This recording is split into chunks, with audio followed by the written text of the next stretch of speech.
within the lush landscapes of Mindanao, the Higaonon people have safeguarded a tradition that speaks beyond words, a tradition woven into every fiber of their culture. Their intricate tapestries are more than just works of art. They are living chronicles and ancestry, spirituality, and harmony with nature. The Hingoog City Museum, where we can see the history, culture, and artistry come to life. Among the many treasures you'll find here the Sinabaang. Sinabaang is a Higaonon term for clothing used by the tribe. The white and black Sinabaang for men is used by tribal chieftains, elders, and babaylan, while red Sinabaang is worn by men who are called Bagani, signifying they have killed in defending the people of the tribe. The women have the freedom to wear whatever color they choose. However, white Sinabaang is worn by women who are educators, while red and black Sinabaang are the common color of clothing among the women in the tribe. Sinabaang is an important ethnographic representation of the Higaonon tribe. It depicts the power and position of who is leading a tribe even before the Spaniards came into the country. The clothing shows the roles of the members of the tribe and the responsibility they have for the community. It also gives a certain identity to their different functions in the tribe. One of the examples of where we can see that the people of Higaonon wearing this clothing is Kaligaon is a Higaonon traditional ceremony that is practiced by the Higaonon people in the Barangay Kalipay, Misamis Oriental, Mindanao, Philippines.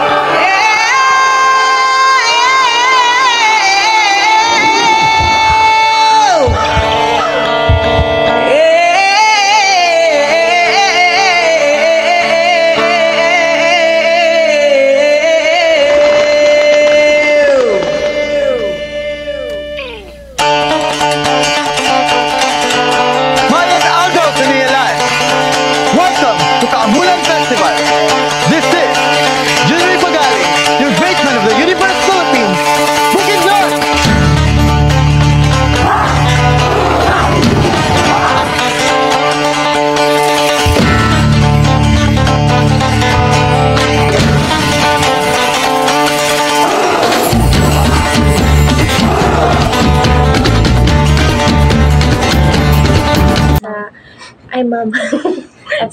Qualitative is, what are the symbolic meanings behind the colors and patterns used in the Higaonon attire?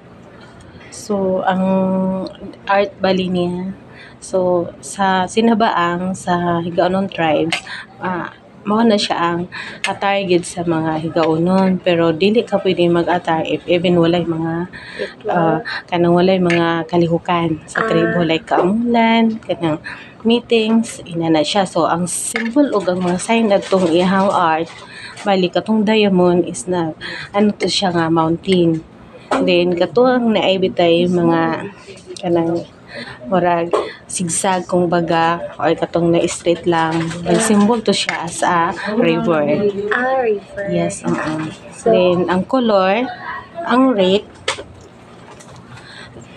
red nagsymbol siya sa as kani ang gamiton mo guna siya bali sa among alimaong means kana bitong sa among mga sundalo sa among ancestral domain. So mo gina siya ang ga suot ana, then tapos ang yellow para sa kaning mga babae, mga if maghusay ang mga elders na nagin na siya ang mga babae, pero dili kay siya usually gagamiton ang yellow. So din ang white is a unity. Ang white bali kanang kanang sa kahusay ug kalinaw na siya, nagsymbolic. Then ang black nagsymbol pud na siya nga farmer ka, bali kanang kasagara may gamiton sa mga dato bitaw, yung mga babae kay farming gid ang amo ang una gid nga naa sa amo ancestral domain. So, ilan na. So, how does the style of Higaonon clothing reflect their social status or occupation? So ano siya pag moto kong gingon pag white ang ihang sanina is na siya sa royal blood. Then ang then katong black na dayon muna din to siya ang normal. Kumbaga o normal din ang red as kaning sundalo sundalo sa Bisaya pero sa amo alimaong na siya. Okay. So, kani ma'am, what are the rituals or traditions associated with dressing in higaonon attire? So kani sa ritual Ritual.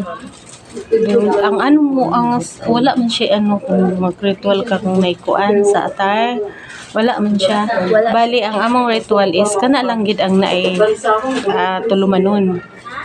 Like for ka nang mag-uma. So, dapat na siya ritual. Tapos, kung mag-ato po kagbaybay nga, suba nga mangisda ka. So, naapa na siya ritual. Bala kung kadalihok, prayer gid na siya. Before mag-kuan ka ba? Okay. So, kani ma'am, how has higaonon fashion evolved over time in Hingoog City? Fashion. Fashion nila ba? Fashion is, di man ako makita. Dili rin mo makita. So, dili pa magud siya kay gyud as in kay murag kamulo pa ba Ay, kamulo. kamulo pa siya kay sa una baya kay gatago lang so dili na to siya makita na siya pero kamulo na siya bali kay dako po kayong tabang ang education kay na pud ang mga bata Sa culture sa culture So, gi-adapt pa kani ma'am, last question sa qualitative ma'am is what role does clothing play in expressing higaonon identity and cultural pride? to pride so ang identity niya so siya gihapon sa particular siya sa Kuan clothing naman siya kung unsaon nila pag-express pagdala sa ilang ayan mo siya gihapon sa kuan dili gid ingon na siyempre gid gihapon kung magsanina kay kasagaran mo gud na siya ang gasuoton gyud sa kanang sa higaonon kanang naalagi siya program. So, ma'am, kani nga question ko kan kini siya ma'am. Sa quantitative questions ni siya ma'am is sa first question is what percentage of higaonon residents wear traditional attire on a daily basis? On daily basis, percentage. Percentage na po. So isa lang ka barangay or entire Hingoog City? Kuan sa entire siguro. Entire na siguro sa mga 60. 60. 60. So, how many different types of higaonon clothing styles exist in Hingoog City? Lang balik di pa color like red anong gagamit red black or gid ang nakita More gina. and white. White. So, what is the average cost of a complete higaonon outfit?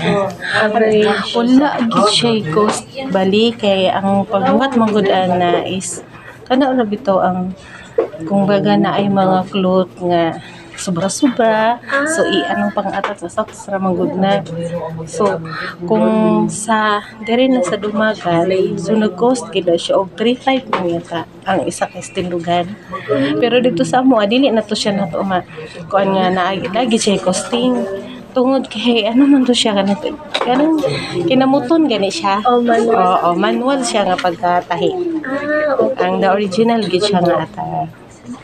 So, how many higaonon clothing shops or vendors are there in Hingoog City, ma'am? Wala. Okay.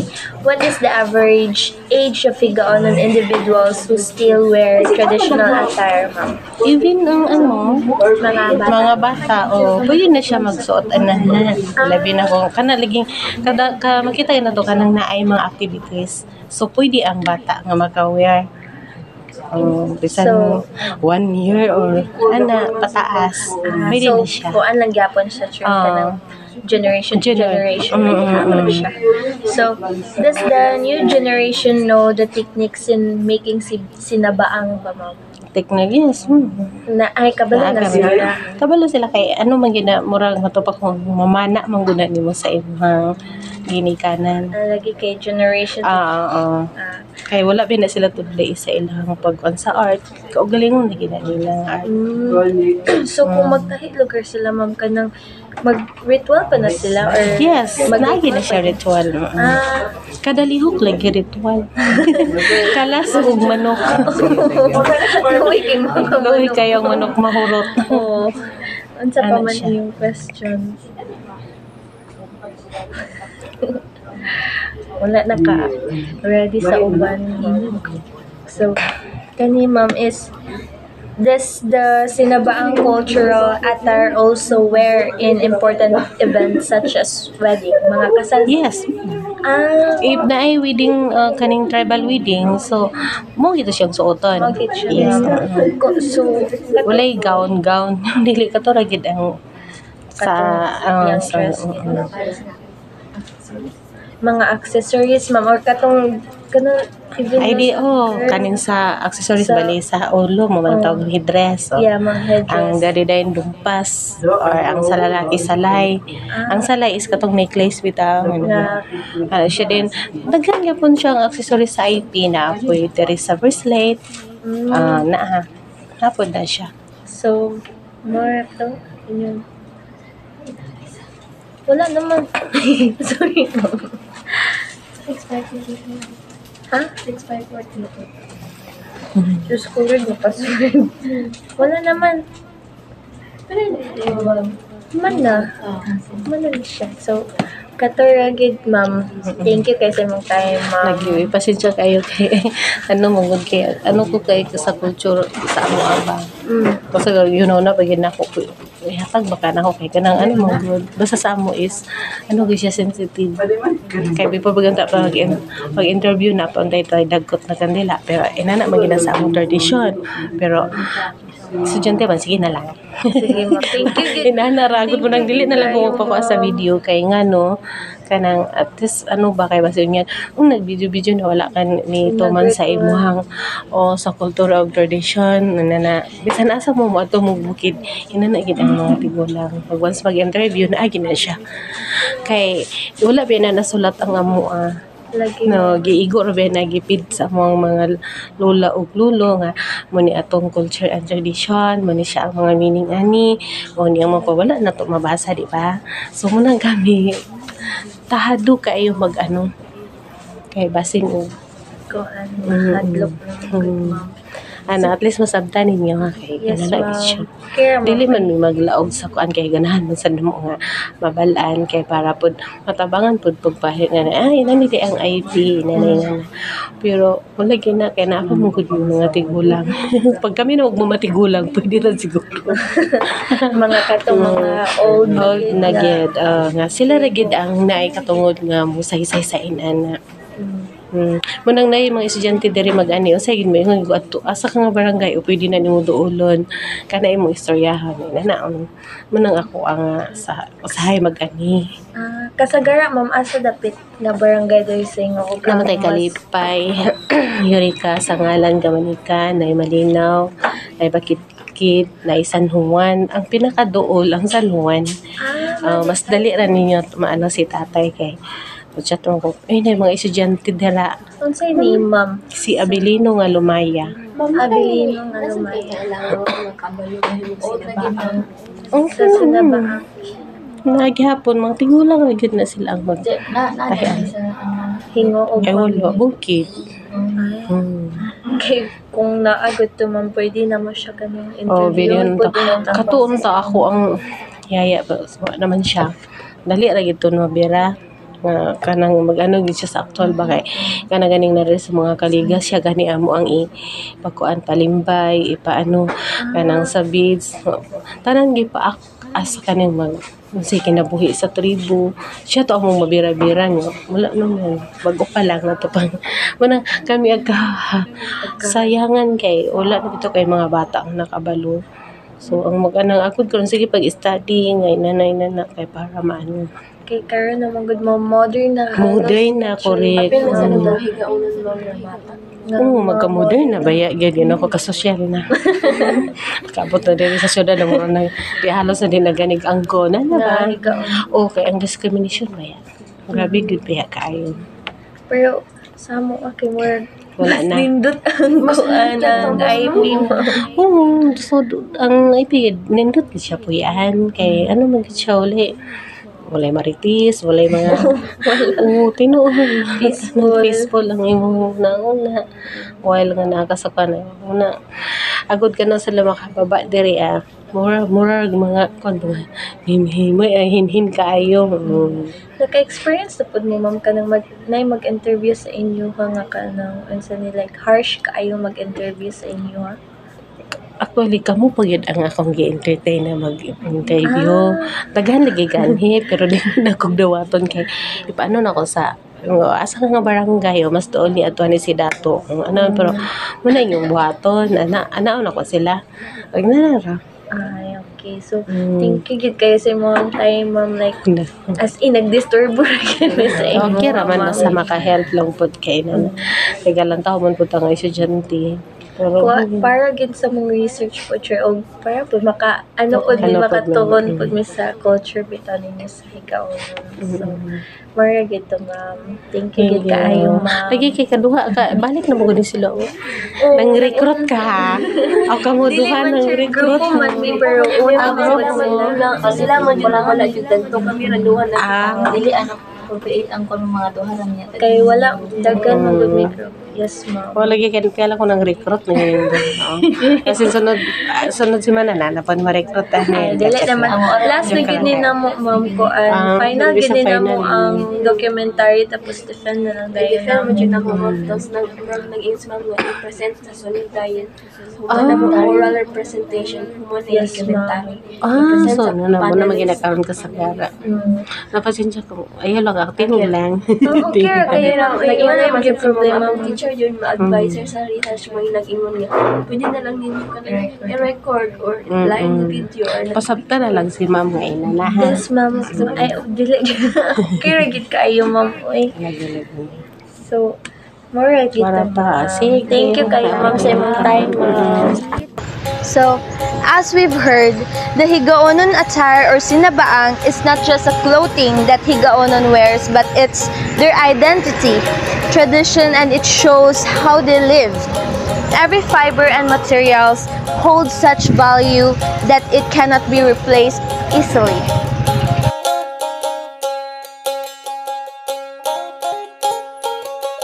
Salamat ug maayong adlaw.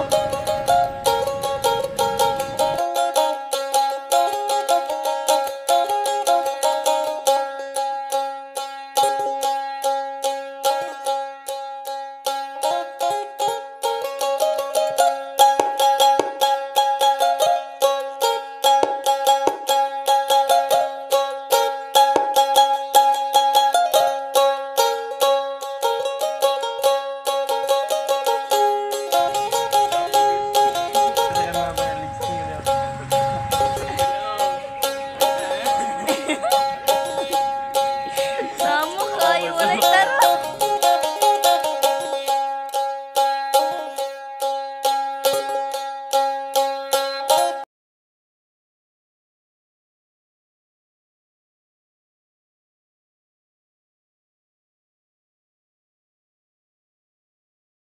So, as we've heard, the Higaonon attire or sinabaang is not just a clothing that Higaonon wears, but it's their identity, tradition, and it shows how they live. Every fiber and materials holds such value that it cannot be replaced easily.